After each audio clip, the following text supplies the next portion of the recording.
guys.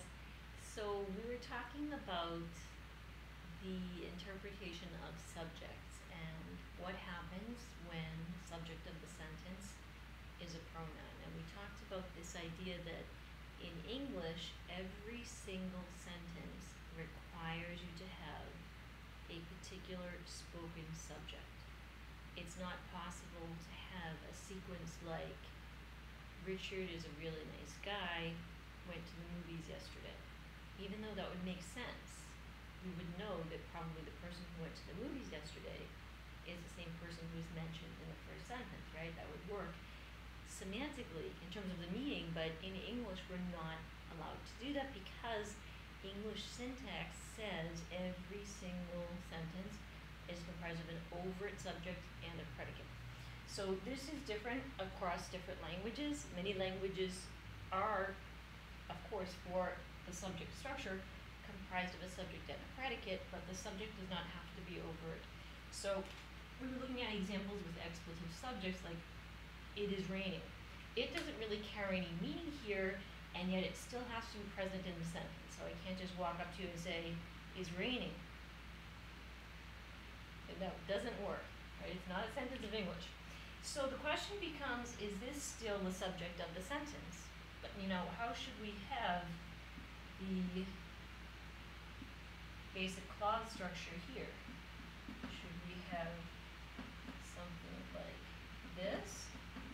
So something that looks similar to the clause structure that we have been talking about for other sentences, where the subject of the sentence is just a regular subject?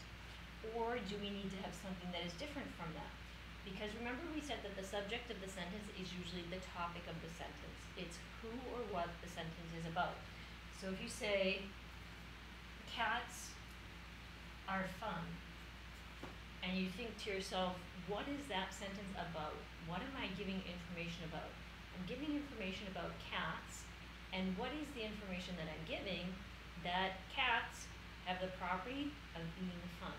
So the being fun part is the predicate, and the cats part is the subject. It's what the sentence is about. But that doesn't work here, because when you say it is raining, you're not talking about it.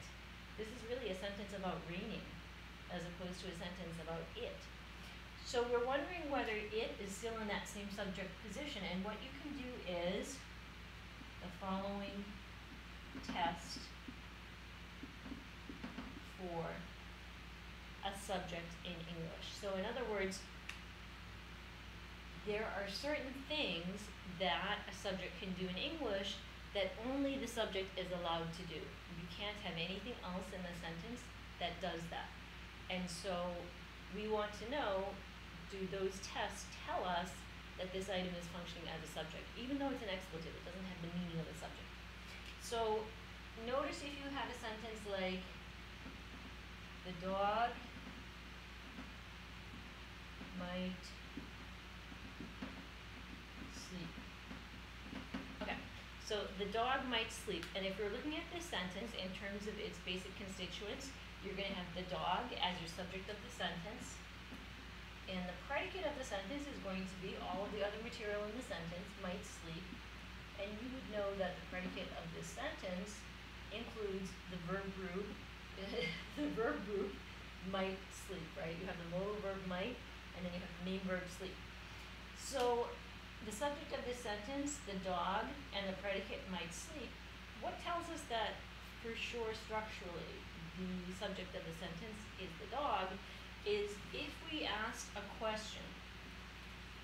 And so if we change the sentence from being a statement, the dog might sleep, into a question that is asking about that. So you would say something like, might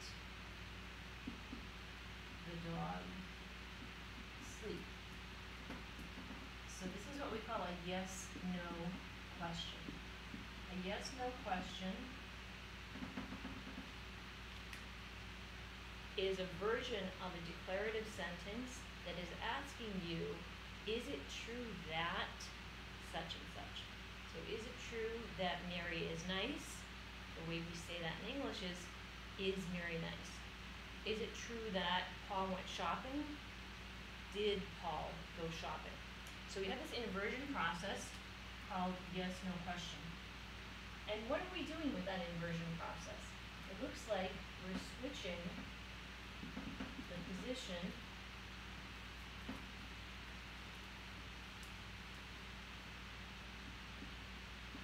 of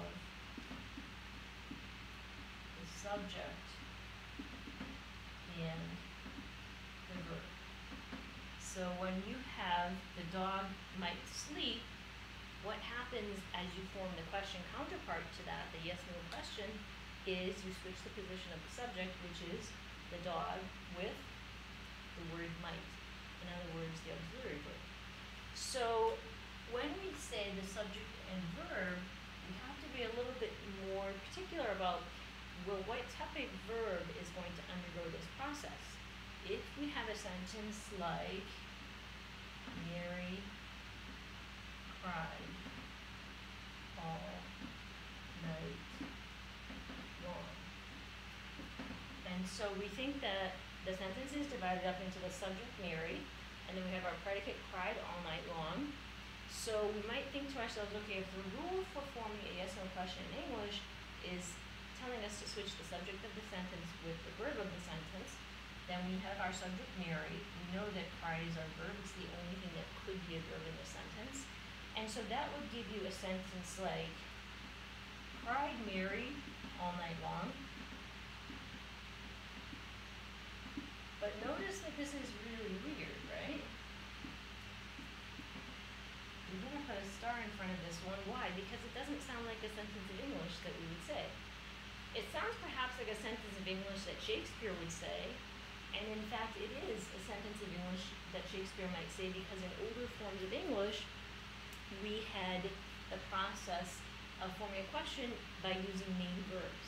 And what has happened in the history of English is that we have now changed to a language where only auxiliary verbs can undergo this process.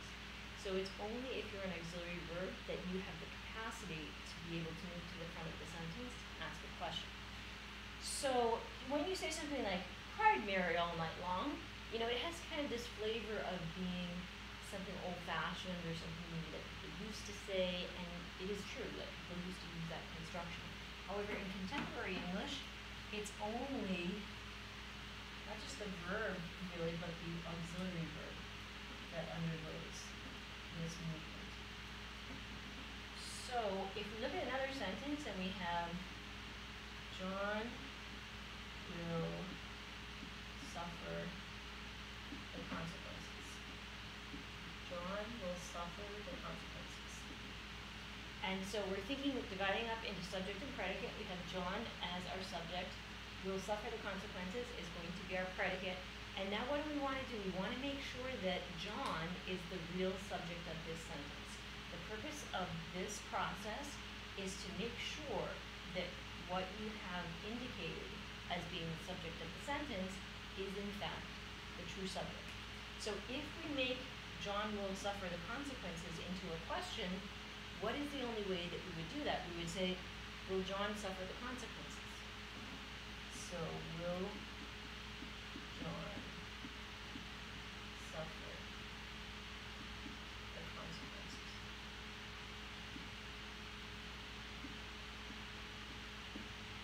And notice what we have switched. We've switched the position of the subject, John. Yes, in fact, that was the subject, with the auxiliary verb will. We wouldn't have said, suffer John will the consequences. That would be like a really weird sentence of English. Why? Because the process for forming an answer question in English says switch the position of the subject with the auxiliary verb of the sentence. Will is our auxiliary verb, and therefore it's not the main verb that can move with the subject, but only the auxiliary verb. So will John suffer the consequences? So what if we have then a sentence like the ones we've been looking at that include that expletive subject? We've been wondering, is that expletive subject a real subject? Is it actually in the same position as the typical sentence has its subject? Or is it perhaps introducing a different structure? So we want to look at sentences with expletive subjects, these words that don't seem to carry any meaning.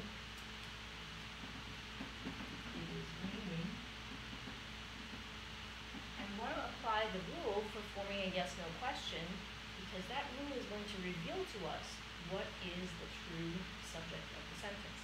That rule relies upon our unconscious knowledge of what the subject of the sentence is, such that we automatically, when we create a question, we automatically make use of the subject of the sentence and the auxiliary verb of the sentence. We can't avoid doing that. We do it automatically. So when you have it is raining, the yes-no question, is it raining?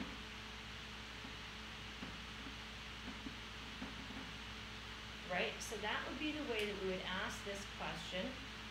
And interestingly, what has happened? Well, this guy, it, has switched position with our auxiliary verb here. Why is this an auxiliary? Because it's the verb to be, and it's followed by the next verb in ing. So what type of auxiliary is it? The progressive. And because it's a present. So it's present progressive. So is it raining is the way that we would most naturally ask this question, which then leads us to the conclusion that it, in this sentence, is behaving as a subject. Why? Because it's doing the same thing that subjects in English do in general. In other words, expletive subjects seem to be sitting in the same position as meaningful subjects. And we have another expletive subject in English. We have two in English. We have it and we have there. So, there were many children at the fair. Oops. There were many children at the fair. Notice that when you say this sentence in English, there were many children at the fair. What is the meaning of this word there? Does it mean something like, I put the paper over there? Does it point to a specific location? Well, probably not, because you can say a sentence like, there were many children there. And if you think about the meaning of this sentence, there were many children there.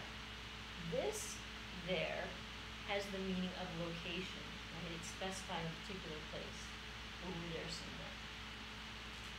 So this is the there that expresses something about location. But when we say there were many children there, it's not like we're saying there were many children there.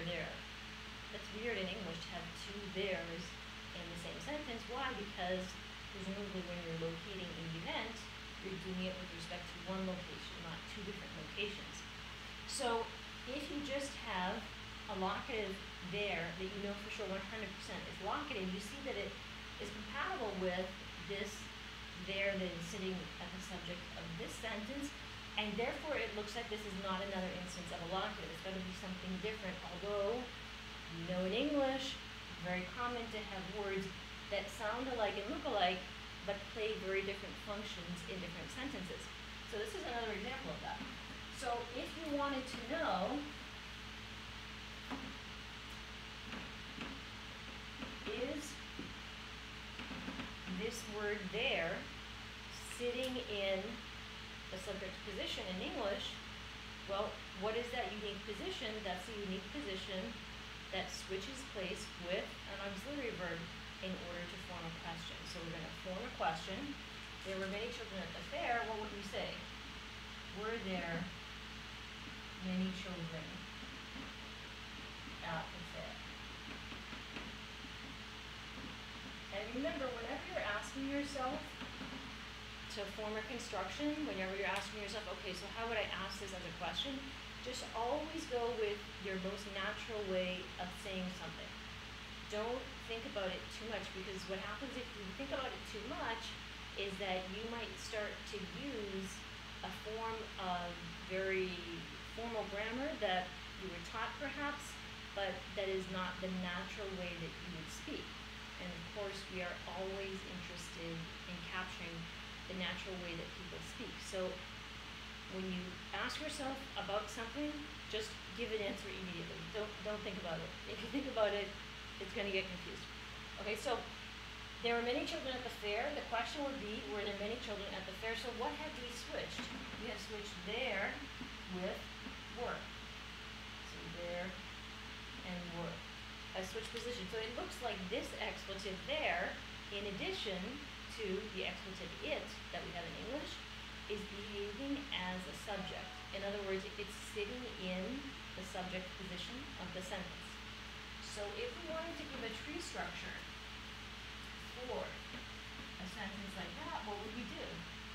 We would have an identical structure for the clause, for the sentence. It's going to look exactly like any other sentence. Notice that what is a subject necessarily? It has to be a noun phrase. And in this instance, that is going to hold as well. And so within the predicate, we would have the rest of the sentence were many children there. So there were many children there, or there were many children, what was it, at the park? There were many children at the park. This was at the park.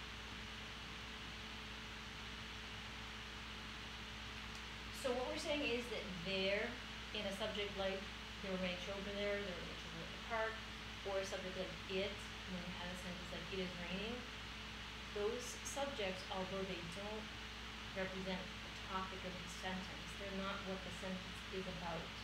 Why are they not what the sentence is about? Because they really carry no meaning.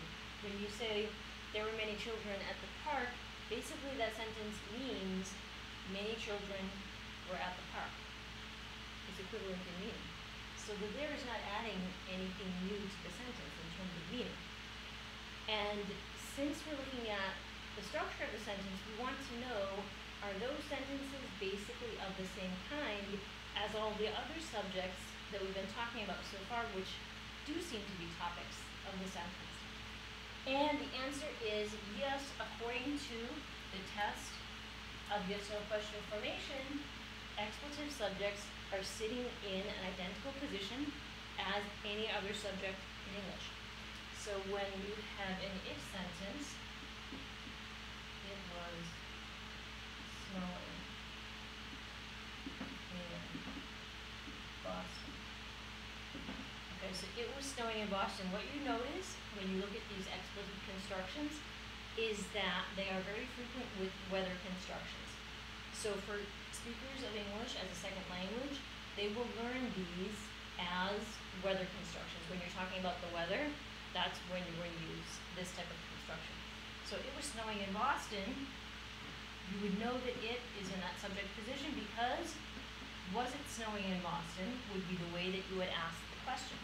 So that would be your piece of evidence. That would be your argument that it is behaving just as we would expect a pronoun to behave in English, even though in this particular example, the subject of the sentence doesn't have any meaning, right? Because it's just the word it, expletive it.